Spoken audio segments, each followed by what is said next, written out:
A 17-year-old boy stood at the edge of a stage, his body tense with anxiety, as whispers rippled through the auditorium around him. The audience had already made their judgment before he ever took a breath. Then something impossible happened. One single note emerged from his throat and the entire room forgot how to think. That moment, captured on video, would eventually accumulate over 100 million views. Not because of novelty. Not because it was a feel-good story wrapped in convenient packaging. But because what people heard in those few minutes was something they could not ignore and could not forget. The voice belonged to Jonathan Antoine. And his journey to that stage was one that almost never happened at all. He grew up in Essex, England, not in musical privilege but in complete ordinariness. His parents did not prepare him for a concert hall. No one expected him to become anything other than an average child in an average household. Except that inside this quiet, observant boy something was awakening. At 9 or 10 years old, entirely by accident, Jonathan discovered recordings of Luciano Pavarotti. He did not study them because a teacher assigned them. He did not encounter them through a school program or at the recommendation of anyone in his life. He simply heard a tenor's voice across time and distance and recognized something in it that felt like home. It was the recognition of a language you have never been taught but somehow always knew. That ancient world of operatic beauty, so vast and so distant from his circumstances, became his private sanctuary. He entered it alone and he kept it close because the world outside was not safe. School was a place where Jonathan Antoine learned to hide. The bullying was relentless and targeted. His weight made him vulnerable. His interests made him strange. His gentle nature made him defenseless against the cruelty of peers who did not know what to do with anyone different. He carried this alone through the halls and classrooms, absorbing every unkind word, every moment of isolation, every day that tested whether a young person could survive feeling invisible in a room full of people. And every night he turned to his recordings. Every moment of privacy he found, he spent with the music. His voice strengthened in that solitude. His understanding deepened. But nobody knew it was happening. Not his teachers, not his family, not the kids who made school unbearable. They never heard what he was becoming. The teachers who noticed his vocal talent at all offered only sporadic encouragement, not enough to build real belief in a frightened teenager. So that voice remained locked behind four walls. It was practiced and polished in the dark, given to no one, proven to no audience. Jonathan had no reason to believe the outside world would ever want what he had to offer. Then a friend saw something. Charlotte Giaconelli was 16 years old and she recognized potential in Jonathan Antoine that he could not see in himself. She pushed him to audition for Britain's Got Talent in 2012. By his own account, he resisted. Not because he lacked ability. Not because his voice was unready. He resisted because everything in his lived experience had taught him that someone like him, someone shaped by years of rejection and designed by nature to love what most people his age dismissed, did not deserve to stand before millions of people. The idea of facing Simon Cowell, Amanda Holden, David Walliams, and Alicia Dixon on a national television stage filled him not with hope but with something that resembled genuine dread. Charlotte persisted anyway. She saw past his fear. She saw past his self-doubt. And she insisted until he finally said yes. When they walked out onto that stage together, the atmosphere shifted immediately. The murmuring began before the music did. The skepticism was written on the audience's faces and audible in the air. Here was this teenager, nervous, uncertain, standing in front of millions. The judgment had already arrived and it was not kind. Then Jonathan Antoine opened his mouth and performed the prayer. The song demands something that cannot be faked. It requires genuine vocal authority. It requires emotional honesty.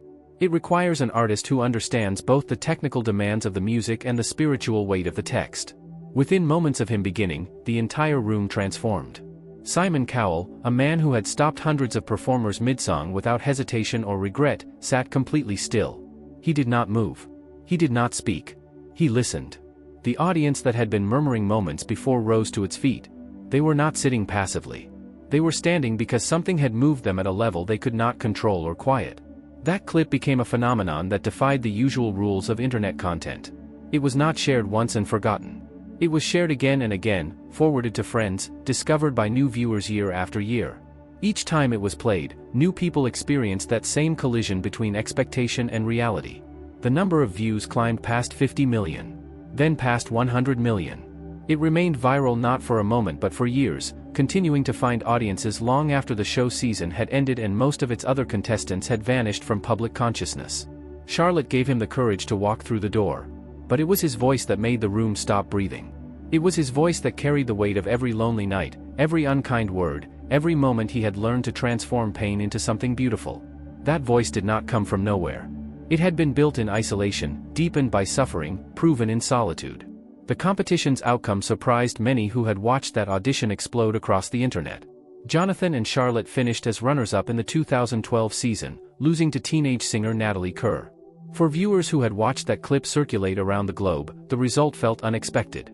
But in the music industry, nobody wins by placing second on a talent show. Victory in those competitions is measured in what happens afterward. What happened next moved with speed. Simon Cowell signed them to Psycho Records, his own label, a space that had launched some of the biggest names to emerge from talent show television. Their debut album was released in November 2012 and it entered the UK charts at number 2. In those first weeks alone, it sold more than 100,000 copies. For two teenagers who had been unknown 6 months earlier, these were numbers that could not be dismissed or questioned by anyone in the industry.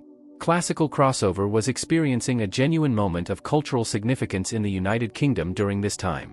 Jonathan and Charlotte stood at its center. They were young. They were compelling. They carried a narrative that millions had already become emotionally invested in. The media attention was substantial. The performances and concert appearances multiplied.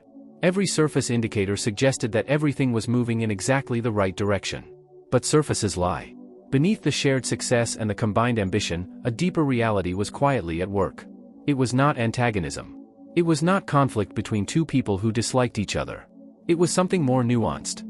It was the fundamental tension that emerges when two genuinely different artistic identities are forced into a single commercial package. Music critics and industry observers began writing with increasing frequency about a truth that could not remain hidden. Jonathan's voice belonged in an entirely different category of discussion. This was not simply good for a crossover project or impressive for his age.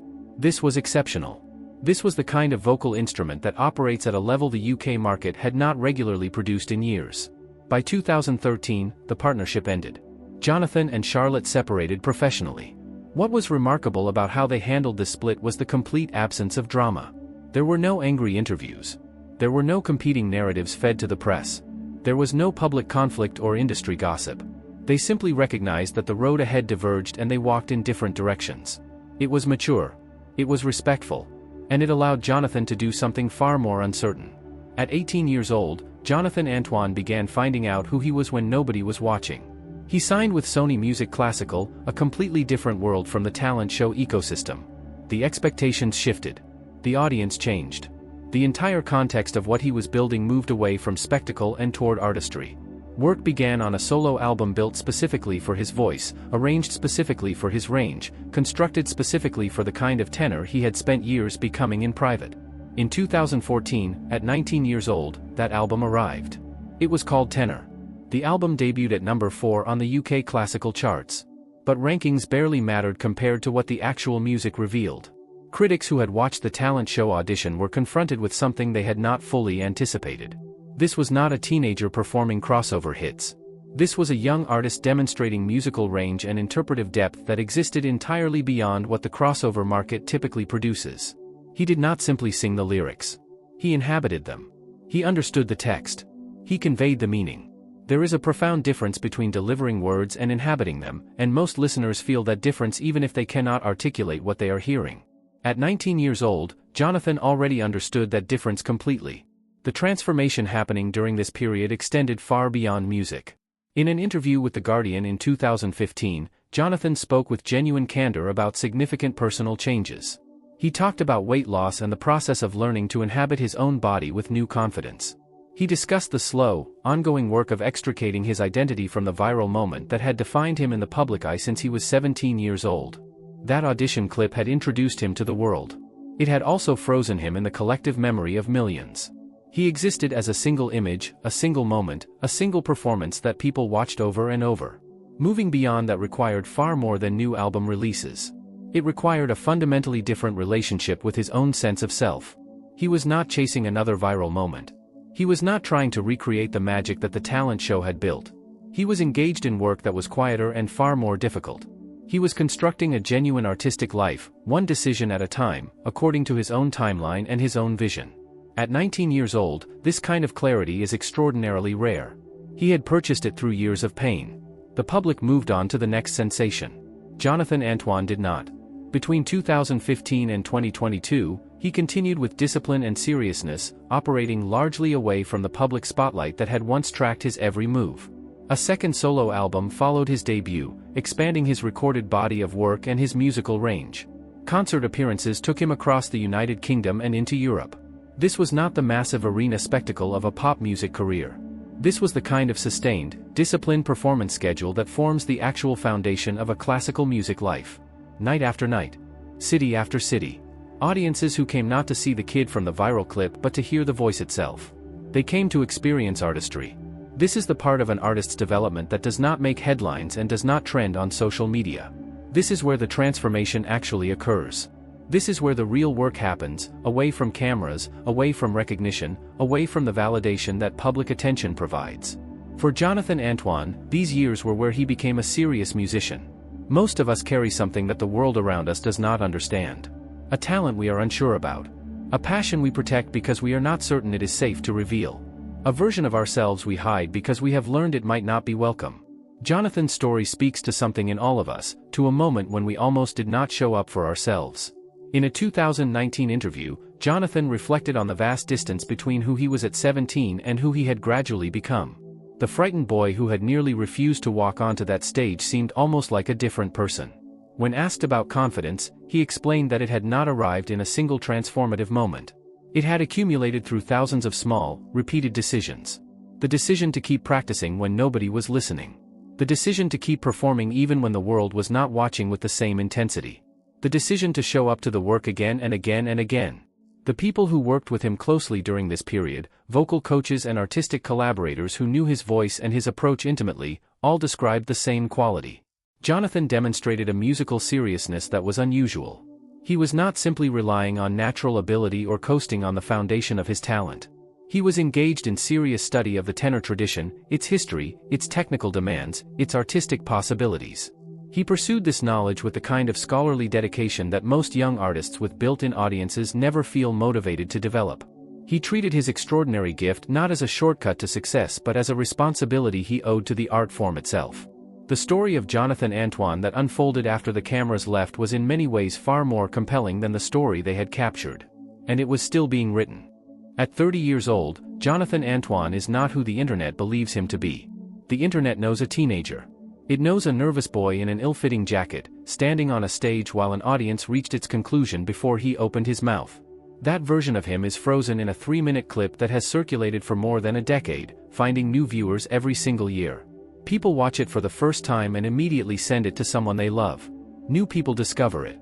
The view count continues climbing long after most viral moments have collapsed into irrelevance and been forgotten. In this sense, the audition has developed a life completely separate from the man who performed it. It belongs to the collective memory now. It has been shared by millions. It has been referenced and celebrated and analyzed. But the man at 30 is something that 3 minutes of video cannot contain. He speaks in recent interviews with a maturity and self-awareness that is neither performed nor rehearsed. It is the quality that emerges only from someone who has genuinely examined his own story and made peace with its most difficult chapters. He understands completely what that stage in 2012 gave him. And he understands with equal clarity what it nearly took from him. There is the weight of an identity that was built in public before he had fully constructed one in private. There is the burden of owning a single moment that millions of people experienced but only he actually lived. The boy from Essex who almost said no to the audition has become something that could never have been predicted from that single viral clip. He is a working classical artist with a substantial recorded catalog. He has built a concert legacy that spans more than a decade. His voice, by the consistent assessment of those who have followed his artistic development carefully, has only deepened and become more commanding as he has aged. The instrument that stunned a room at 17 has been enriched through 10 years of rigorous study, relentless performance work, and the kind of lived human experience that no conservatory curriculum can provide. At 30, he is exactly what that audition suggested he might become. Not a moment. Not a memory. Not a trivia footnote in a talent show's history. A musician who is complete and serious and still growing. A voice that will continue to deepen. An artist who understands his craft. Every indication points to his best work still lying ahead.